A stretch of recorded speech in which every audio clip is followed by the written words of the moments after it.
Sumailalim po sa mandatory drug testing ang lahat ng personnel ng Mangaldan Municipal Police Station kahapon, Pebrero 17 bilang bahagi ng pinaigting na kampanya kontra droga.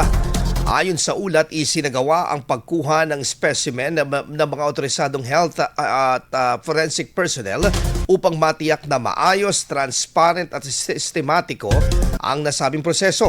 Ang aktibidad ay alinsunod po sa ipinatutupad na internal cleansing program ng Philippine National Police na naglalayong tiyakin ng lahat ng uniform at non-uniform personnel ay sumusunod sa itinakdang pamantayan ng serbisyo. Sa pamamagitan ng regular at mandatory drug testing, pinananatili ng organisasyon ang isang drug-free na hanay ng kapulisan bilang bahagi ng kanilang responsibilidad sa publiko. IFM News. IFM News. IFM News.